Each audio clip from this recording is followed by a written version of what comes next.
fellow warship owners, and today we are back with another episode, and we are going to talk about best missile for every tier in modern warships.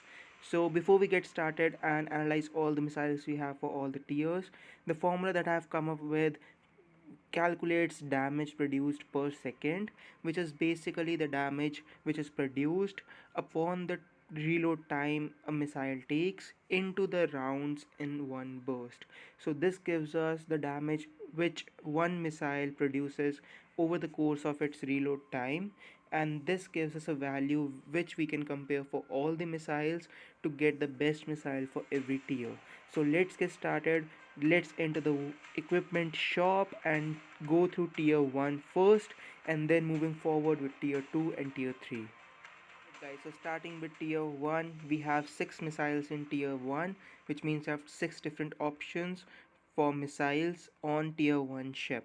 So if we talk about starting one, which is AGM 176 Griffin Common, it produces 1150 damage. Its reload time is 6 seconds and it gives 3 rounds in one burst. So if we apply that in a formula which we have proposed, it gives us an damage reduced per second value of 575.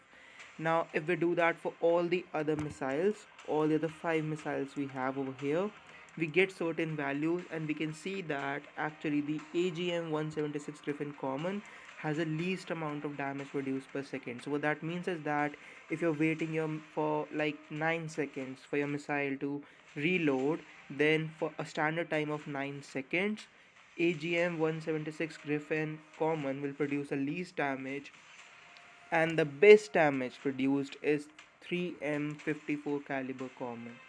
Now there is one catch, that apart from AGM 176 Griffin Common, this is the only missile in tier 1 which produces 3 rounds in one burst, and all the other 5 missiles produce 1 round in one burst. So it is like a combination of this and this, the best one, and producing 3 rounds in a burst, so that we can get all the air defenses focused on AGM, and we can get actual hit with 3M. But the problem is that in tier 1 ships we mostly have only one slot for missiles. So I would highly suggest to go with 3M54 caliber Common for tier 1 ship, because the difference is absolutely insane. Like this produces 1,000 of damage in 1 second, and the 3 round in a burst one produces around 575, which is like almost half of what is produced by the best missile. So yes, all in all, if you're playing on tier 1, go for 3M50 caliber Common, and this is the best missile in tier 1.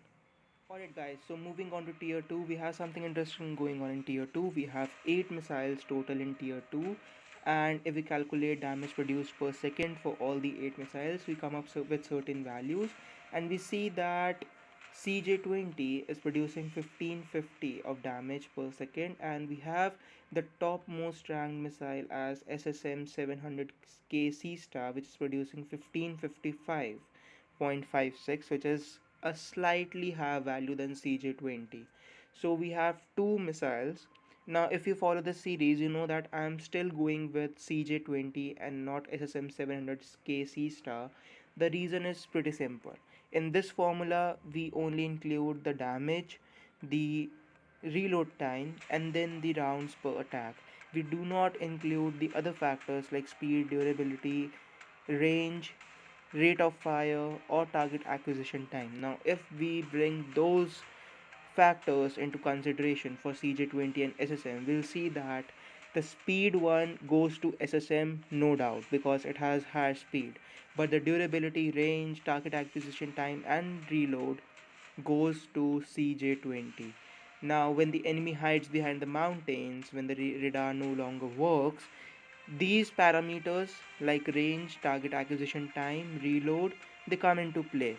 Also speed come into play, but we have one win on speed for SSM, and then we have 4 wins on CJ20. So CJ20, that's the reason that I use CJ20. And if you follow the series again, you know that the ship that I use is not a frontline ship. It is best for stealth mode, and in that case when you are like behind the line, you need the range.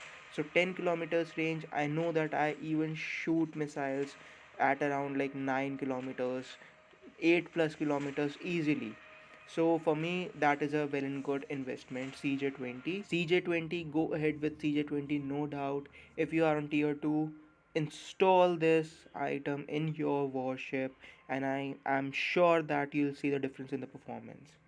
Alright, guys, so we are now moving on to tier 3, which has a huge range of 10 options in missiles. Absolutely fabulous. The problem with tier 3 also is that generally all the missiles we have, exact number is 8 missiles that we have in tier 3, are actually one round in a burst. So we only have two missiles which produce 2 rounds and 3 rounds, which is X35 and RUM 139. Now if we apply again damage produced per second formula for all the 10 missiles, we come up with certain values.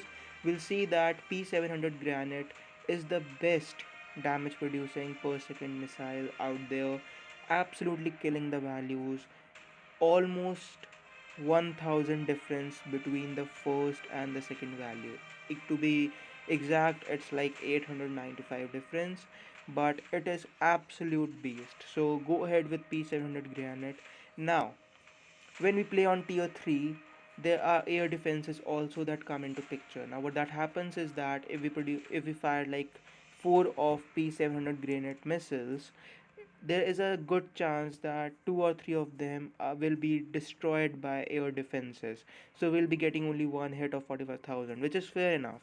But what we can do is that we can increase the missiles launched from our warship so that the enemy does not destroy all the good missiles in our case, and only destroys the bad ones, and the good ones actually get a hit on enemy ship. So what we can do is that instead of deploying all the missile slots in your warship with P700 grenade, what we can do is that we can come up with a mixture of P700 grenade, and the second one can be either X35, which produces 2 rounds in one burst, or even the RUM 139 Swarmer, which produces 3 rounds in one burst. Now, I know the RUM 139 Swarmer is producing a very low damage per second, so if like enemy ship is not really in a state of using air defenses, it won't even give us much of a defense. So what we can do is that we can come up with a mixture of P700 grenade and X35. So if in case like we have 4 slots for missiles on a warship, we can deploy 2 P700 grenade and 2 X35. It gives a total of 6 missiles on a warship. We can fire first X35 towards enemy so that all the air defenses and everything target X35, and then we can fire the P700 granite. So till now I haven't played on tier 3 yet. I am yet to discover tier 3, but what I do know is that P700 granite won't be efficient as much if played just with it. So if we come up with a combination of P700 granite and X35, I'm sure that it's gonna be hell of a killer combination. So I think that for tier 3 we have actually a draw between two missiles, although the difference between the damage produced per second is of almost 900 units. But I guess that if P700 granite purely works for you because you have like a lot of missile slots on your warship, then go ahead with that. If not, you can go ahead with a combination of P700 granite and X35. So guys, that's it for today's episode. We discovered the best way to find the best missile on every tier. Now if the game updates and changes the statistics for every missile, still we can apply this formula, and if we come up with two missiles on the same tier having slightly same damage produced per second, like in case of tier 2 with CJ20 and SSM 700 KC star, then we can go ahead with other statistics to see which one is best for us. Also, keep yourself updated with the series, because in the next episode we're going to test this theory on tier 1 warships. We already have tested this on tier 2 in the last episode, and we saw that these missiles actually are really good. For tier 2, CJ20 is really good. but we're gonna go ahead testing it on tier 1. And for tier 1, again, the best one is 3M54 caliber common, and we're gonna test that on warship. I know that in tier 1, I guess there's only one warship that can have missile, two missile batteries, only one warship. So we're gonna go ahead and unlock this one in the next episode. We're gonna equip that with really good equipment. We're gonna go ahead and get a Corcode D also as a cannon, and everything will be upgraded really good. And then we're gonna see if this theory holds up in tier 1. Later in the future episodes, we're gonna also test tier 3 and maybe study cannons, autocannons, air defenses, and every other aspect, every other battery and equipment there is in the workshop using this theory. So I know this formula is going to change for every other equipment, for drone, for torpedoes, for autocannons, for cannons, every for air defenses, for everything we have to come up with a different formula. But more or less it will be same, and we're gonna test this theory and see how it goes. So hope you like enjoyed this episode. Have a healthy and a fantastic day, and I'm gonna see you in the next episode.